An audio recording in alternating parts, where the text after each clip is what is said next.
राम राम जी सारा ने। तो आज थी कनाक थी मावस, तो आज मैंने कल रात से प्लान कर रखा था कि कल सुबह जल्दी उठना है और सारी तैयारी पकड़ लेनी है, क्योंकि सारा का सारा काम मेरे को ही करना था कि मेरी सास की थी तबीयत खराब। कल रात में मैंने सारा मेरे मेजरमेंट पूछ लिया था कि मम्मी कितने चावल और कितना दूध गिरेगा, तो सब उठते ही के साथ मैंने चढ़ा दी थी अपनी खीर बननी और फिर तैयारी पकड़ ली थी आलू की सब्जी की। आलू की सब्जी और खीर और रोटी का तो अलग ही मजा है। वैसे तो अमावस्या आती है महीने में 2 बार, पर इस अमावस्या की तो अलग ही बात है। दरअसल ये है हमारी श्राद्धों वाली अमावस्या। इस दिन बनाते हैं हम खीर और रोटी और लगाते हैं भोग, और करते हैं अपने पितरों के नाम का दान पुण्य, और भगवान से प्रार्थना करते हैं कि इसी के साथ उनकी आत्मा को शांति मिले और हमारे ऊपर उनका आशीर्वाद ऐसे ही सदा बना रहे। क्योंकि ना तो आज तक पितरों के आशीर्वाद के बिना कभी कोई काम हुआ है और ना कभी होगा। जैसे कि एक घर को जरूरत होती है उसकी पक्की नींव की, वैसे ही हम बच्चों को जरूरत होती है उनके पितरों के आशीर्वाद की। तो जी साइड पैड लगे हुए 5 बजे के बाद जब मैंने घड़ी की साइड देखा तो बज गए थे 6:15 और मेरा काम भी हो गया था खत्म। तो अभी भी बहुत टाइम पड़ा था मेरे पास कुछ ना कुछ करने के लिए, तो बाहर गई और अपने पौधों की करी मैंने थोड़ी बहुत सफाई। मैं गई ऊपर छत पे, क्योंकि मम्मी का काम है रोज सुबह चिड़िया के डोंगे में पानी डालने का, और मम्मी की तबीयत है नहीं ठीक, तो वे चिड़िया बेचारी पानी पीना तो छोड़ेंगी नहीं। तो मैं ऊपर गई, इतनी सुंदर मौसम देख के मेरा तो मन खुश हो गया। आज तो पता नहीं कितने दिनों के बाद मैं छत पे गई थी इतनी सुबह सुबह। ये डोंगे में पानी डाला, फिर हो गया था टाइम कपड़े धोने का, तो मैं नीचे गई और ढूंढे सारे मैले कपड़े और लगा दी थी मशीन। मशीन लगाने के बाद करी मैंने सारे घर की डस्टिंग, अंदर बाहर के घर की सारी डस्टिंग खत्म करी थी। इतने में मशीन ने आवाज दे दी कि आ जाओ जी, कपड़े धुल गए हैं, निकाल के सुखाया छत पर। आजकल के काम भी कुछ काम नहीं रह रहे, हर एक चीज के लिए तो मशीन आ गई है। यही देख के मैं सोचने लगी कि हमारी दादी ताई हर किस तरह आते थे कपड़े धोए करे थी हैं, और हम आजकल मशीनों में धो के भी हाई काम करती रहती हैं। कपड़े सुखाने जा रही थी कि देखा राहुल भी नहा धो के निकले आए हैं, और इसके बाद मैंने पकड़ी अपनी तैयारी 1-2 काम और करने की। मतलब आज के दिन तो कोई काम ऐसा बचा ही नहीं था कि जो मैंने छोड़ दिया हो। तो बदली अपनी चादर वगैरह, और फिर उसके बाद मैंने कपड़े चेंज करे और निकल लेते हैं हम गौशाला की तरफ। तो राहुल जाके बैठ चुके थे गाड़ी में और मैं भी पहुंची सारा सामान लेके।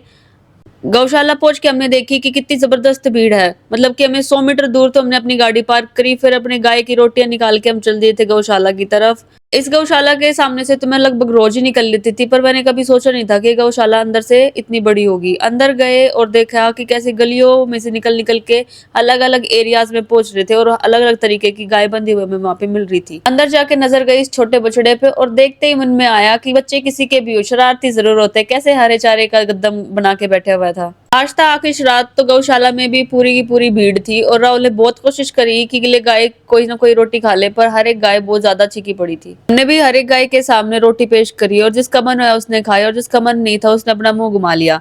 पर हम हिम्मत ना हारते हुए हम पूरी गौशाला में घूमे, और जिस जिस गाय ने खानी थी उस गाय को खिला के फिर हमारी नजर गई नंदी महाराजों की तरफ।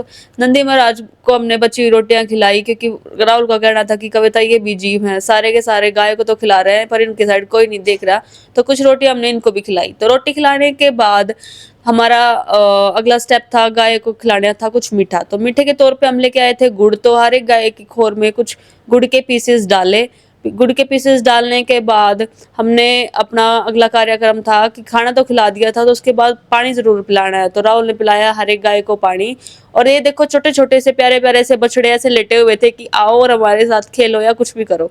तो सब जानते हैं कि हमारा देश गौ माता को एक भगवान के रूप में देखता है, तो ये माँ बचपन से ही संस्कार दे रही है अपने बच्चे को कि कैसे हमें गौ की रक्षा करनी चाहिए, सम्मान करना चाहिए, और उसको सिखाती है पैर पैर छूना, और ये बच्चा भी लेता है फुल आशीर्वाद। तो हमने भी गाय को गुड़ दे के आशीर्वाद लिया, थोड़े बहुत लाड लड़ाए।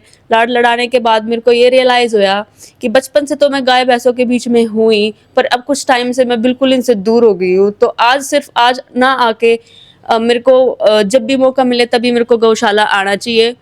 गौशाला में ना सिर्फ दुधारू या ठीक ठाक गांव की गाय की ही रक्षा और देखभाल होती थी, बल्कि यहाँ पे एक कॉर्नर था अलग से नेत्रहीन गाय का। तो हम वहां पे भी गए, और फिर ध्यान गए इन बड़े बड़े देगचों पे और बड़े बड़े ड्राम पे। इन भैया से मैंने पूछा कि एक दिन में कितना के खल लग जाते भैया, तो इन्होंने बताया कि हम 200 किलो एक दिन में बांट दड़िया जो भी है वो बना लेते हैं। इतने में ही राहुल ने अपना गुड़ खत्म कर लिया था, पर फिर भी मतलब बच गया था। तो मगर राहुल देखो बचे हुए गुड़ को वापस तो लेके जाएंगे नहीं, और गाय सारी रही है छिक। तो हमने ये सारा का सारा गुड़ डाला है इस दड़िए और बाट के बड़े से ड्राम में और मिला दिया। मगर सारी मिठास और सारा ये जो गुड़ का है अपने आप हर एक गाय तक पहुंच जाएगा। ये गुड़ बाट में मिलाने के बाद राहुल ने एक बार और बाल्टी उठा ली थी और बोले कि कविता मैं एक बार और पानी पिलाऊंगा। मगर राहुल आप पानी एक बार और पिला लो। इतने में मेरे को दिख जाते हैं ये बच्चे फिर से लाड करते हुए। मगर राहुल मैं भी एक बार लाड लड़ाई लेती हूँ इन छोटे छोटे प्यारे प्यारे बछड़ों से। और ये छोटी सी बच्ची जो साइड में बैठी है इतनी प्यारी थी ना, इतना प्यार कर रही थी और ऐसे बिल्कुल मतलब मेरे हाथ के पास हाथ लाने के चक्करों में इसके ऊपर बैठने को ही हो गई थी। और फिर घूम के गई और जाके और इस दूसरे वाले बछड़े को इसने किस्सी कर दी। ये छोटा सा कुत्ता भी यहीं पे बैठा हुआ था तो हम इसके लिए भी रोटी लाए थे। तो गाय कुत्ते भी आ गए, आज तो छिके पड़े थे। राहुल बोले कविता तुम सब ने तो लाड लड़ा लिए, एक बार मेरी भी बारी आ जाने दे, मैं भी लाड लड़ा लूं। तो राहुल भी बैठे और इनके ऊपर हाथ फेरा प्यार से। और फिर इसी के साथ हमने पानी पिलाते हुए और ये सारे काम निपटाते हुए और एक बार फिर से हम नेत्रहीन गायों के पास गए कि कभी उनको प्यास हो और उन्होंने पिया ना हो। हम ये पानी की बाल्टी लेके गए वहाँ पे नेत्रहीन गायों के पास, बैलों के पास, हर एक गाय के पास। पर ये नेत्रहीन होने के कारण शायद देख नहीं पा रही थी और इनको कैसे पानी पिलाई ये ट्रिक हमें पता नहीं थी, तो इन्होंने पिया नहीं पानी ज्यादा। इतनी देर गौशाला में रह के और गौओं की सेवा करके मेरा और राहुल का मन हो गया था बहुत खुश। और इसी खुशी के साथ अब निकल लिए थे हम अपने घर की तरफ। गौशाला में बाहर आते हुए मैं और राहुल गए कृष्ण के मंदिर में, करे वाले श्री कृष्ण के दर्शन और हम निकले अपने घर की तरफ। और तो आज के लिए बस इतना ही, मिलते हैं अगले व्लॉग में। जय श्री श्याम।